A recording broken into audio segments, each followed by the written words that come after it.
नमस्कार दोस्तों।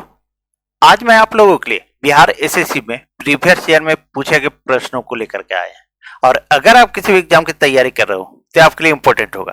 तो चलिए देर ना करते हुए हम शुरू करते हैं। देखिए दोस्तों, पहला प्रश्न है, किसी चुनाव में ए और बी दो प्रत्याशी थे। ए ने कुल मतों का 45% मत प्राप्त किया, परंतु 1000 मतों से वह चुनाव हार गया। तो कुल मतदाताओं की संख्या ज्ञात कीजिए। सिंपल सा प्रश्न दोस्तों। देखिए क्या है, जब भी हार और जीत की बात होती है तो वो अंतर का बात करता है। बस इस चीज को आप ध्यान रखिएगा। अब देखिए दो प्रत्याशी थे, एक ए था एक बी था। ए को कुल मतों का 45% मिला है, तो यहां लिखिए ए और यहां लिखिए बी।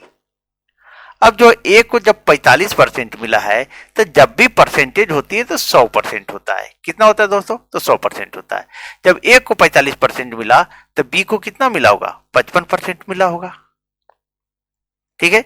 अब बोल रहा है कि मत प्राप्त किया और 1000 मतों से वह चुनाव हार गया। जब हार जीत की बात होती है तो क्या अंतर को बताता है। अब इसका अंतर निकालिए दोस्तों। तो अंतर बराबर आ जाएगा आपका 10%। कितना आएगा? 10%। और इस 10% जो है तो 1000 के बराबर है, यानी 1000 मतों से हार गया था। बी 55% प्राप्त किया और ए 45% प्राप्त किया था, तो ये 10% कम लाया जो 1000 मतों के बराबर है। तो 1000 मत। अब बोल रहा है कि कुल मतदाताओं की संख्या कितना है। जब भी कुल होता है तो परसेंटेज में 100 होता है दोस्तों। कितना? तो 100%। अब 100 लिखिए यहाँ पे, 100 गुने 1000 बटा में आपका आ जाएगा 10%। अब इसको काट दीजिए, ये कट गया ये कट गया। अब कितना आया? 1000 को 10 से गुना करेंगे तो हमारा आ जाएगा 10,000 दोस्तों। यही आपका आंसर हो गया। तो सही आंसर क्या हुआ? तो सी नंबर हुआ दोस्तों। तो कुल मतदाताओं की संख्या कितनी थी? तो 10,000 थी। चलिए आगे बढ़ते हैं और नेक्स्ट प्रश्न को देखते हैं।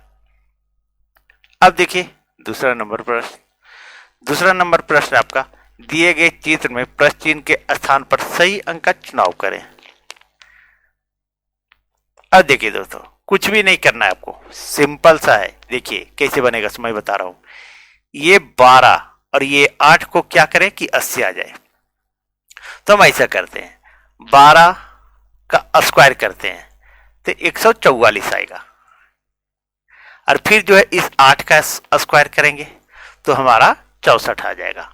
और हम 144 में 64 को घटा देंगे तो 0 और 14 में 6 गया तो 8, 80 आ गया, जो कि मेरा यहाँ 80 है।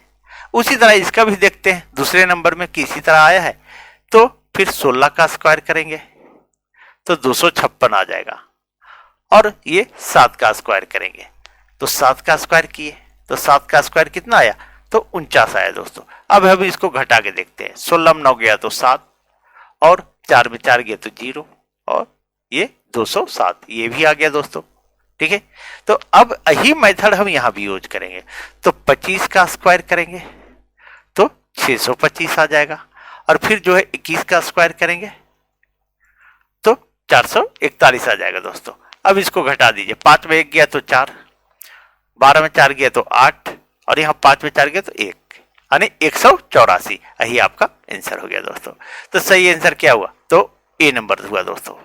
चलिए आगे बढ़ते हैं और नेक्स्ट प्रश्न को देखते हैं। अब देखिए तीसरे प्रश्न को दोस्तों।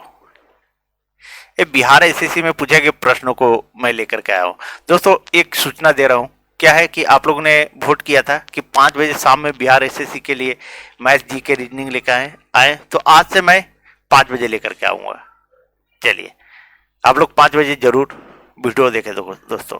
अब पूछ रहा है, देखिए तीसरा प्रश्न। देखिए तीसरा प्रश्न है आपका 2/3, 3/4, 4/5, 5/6 में सबसे छोटी भिन्न और सबसे बड़ी भिन्न का अंतर ज्ञात करें। तो आपको डिवाइड नहीं करना है दोस्तों। अगर डिवाइड कीजिएगा तो कभी कभी 2 बराबर आ जाता है तो आपको प्रॉब्लम होगी। एक ट्रिक मैं बता रहा हूं आपको। 2/3 है, उसके बाद 3/4, फिर जो है 4/5 और ये 5/6 है दोस्तों। अब क्या कीजिए, नीचे वाले का एलसीएम लीजिए। 2 सॉरी 3, ये 4 है, 3, 4, 5 और 6 का एलसीएम। अगर इसका एलसीएम हम लेंगे तो एलसीएम इसका आ जाएगा आपका 60 आ जाएगा दोस्तों। कितना आ जाएगा? 60 आ जाएगा। अब ये जो 60 आया तो 60 में सब ऊपर वाले से गुना कर दीजिए। ये 60, यहां भी 60, यहां भी 60 और यहां भी 60। अब नीचे वाले को मत देखिए, सिर्फ ऊपर वाले को देखिए। अब काट दीजिए दोस्तों, कि नहीं काटिए, यहीं से गुना कर दीजिए, छोड़िए काटिए नहीं, ठीक है। तो 60 दूनी कितना आ जाएगा? 120। फिर यहां कितना आया? 6 18 180। फिर यहां कितना आया? तो 6 चौक 24। फिर कितना आया यहाँ पे? तो 60 6 पचे 30 यानी 300 आया। आप काट के भी छोटा कर सकते हैं दोस्तों, ठीक है। अगर बड़ा गुना आता है तो आप इसको काट करके भी छोटा कर सकते हैं, लेकिन चलिए छोटा था इसलिए हम डायरेक्ट गुना कर दिए। अब देखिए सबसे छोटी संख्या कौन आया? तो 120 और सबसे बड़ी संख्या 300। तो सबसे छोटा कौन था? ये पहला वाला था, ठीक है। तो सबसे छोटी संख्या कौन आया? तो 2/3 और सबसे बड़ी संख्या 5/6। अब इसका अंतर निकाल देंगे, क्योंकि अंतर निकालने के लिए बोल रहा है, ठीक है। तो ये 5/6 सबसे बड़ी है, तो 5/6 माइनस 2/3। अब इसका अगर हम एलसीएम लेंगे, देखिए तो 6 आ जाएगा, और 6 में 6 से डिवाइड किए तो एक ये 5 आ गया। उसका 3 से 6 में भागा दिए 2 और ऊपर से गुना करेंगे तो 4 आ जाएगा। यहाँ कितना आ जाएगा? तो 1/6 आ जाएगा दोस्तों। यही आपका अंतर आ गया। अंतर कितना आया? तो 1/6। यही आपका आंसर हो गया दोस्तों। तो सही आंसर क्या आया? तो सी नंबर आया दोस्तों। चलिए अब आगे बढ़ते हैं और नेक्स्ट प्रश्न को देखते हैं। अब देखिए चौथे प्रश्न को दोस्तों। चौथा प्रश्न क्या रहा है आपका? एक परीक्षा में उत्तीर्ण होने के लिए आवश्यक न्यूनतम अंकों का प्रतिशत 38% है। यदि अधिकतम अंक 750 है तो किसी विद्यार्थी को परीक्षा उत्तीर्ण होने के लिए कितने अंकों की आवश्यकता होगी? आप वीडियो को पॉज कीजिए और इसको 5 सेकंड में बनाइए दोस्तों, क्योंकि देखिए कुछ भी नहीं है, दम है ही नहीं, एकदम सिंपल सा है। देखिए 750 बोल रहा है, अधिकतम अंक 750 है और न्यूनतम अंकों का प्रतिशत 38% उत्तीर्ण होने के लिए। तो 38% उसको पास होने के लिए चाहिए, तो 750 का 38%। थोड़ा नीचे लिख देते हैं दोस्तों, 1 मिनट।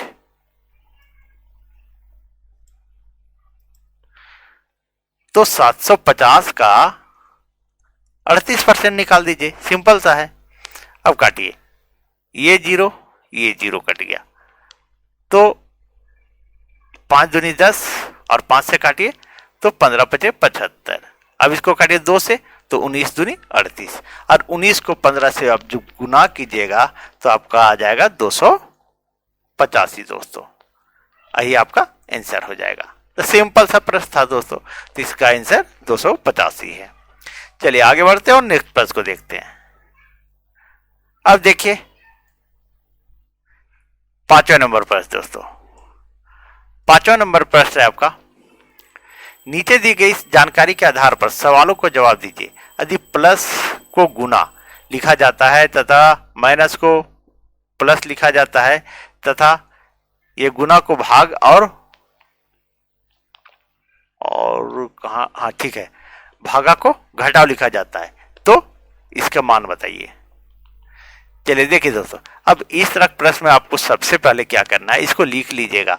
प्लस को गुना, प्लस बराबर ये गुना, उसका माइनस को घटाव को जोड़, घटाव बराबर जोड़, फिर गुना को भागा लिखा जाता है, गुना बराबर भागा लिखा जाता है, और भागा को घटाव लिखा जाता है, भागा को घटाव लिखा जाता है।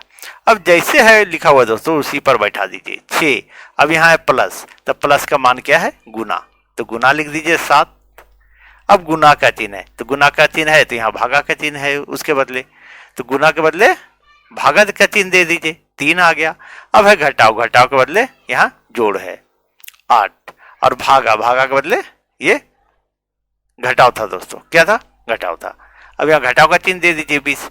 अब इसको बोडमास के नियम पर तोड़ दीजिए, तो कितना आएगा देखिए 6 गुने, अब ये तो डिवाइड होगा नहीं, 7 में हम 3 से डिवाइड नहीं होगा, तो 7/3 आ जाएगा, इस तरह लिखाएगा दोस्तों, बराबर 8 माइनस 20, ये हो गया। अब काटिए 3 दूनी 6, अब आ गया 7 दूनी 14, 14 प्लस 8 माइनस 20, अब 14 को 8 में जोड़ दीजिए, कितना आएगा 22, और 22 में 20 को घटा दीजिए, बराबर 2 आ जाएगा। यही आपका आंसर हो गया। तो सही आंसर क्या हुआ? तो 2 नंबर बी हुआ दोस्तों। चलिए दोस्तों, अगर वीडियो अच्छी लगी हो तो प्लीज वीडियो को लाइक करें, चैनल सब्सक्राइब करें और वीडियो को अधिक से अधिक शेयर कर दे दोस्तों। चलिए आज मिलते हैं शाम में 5 बजे। Thank you.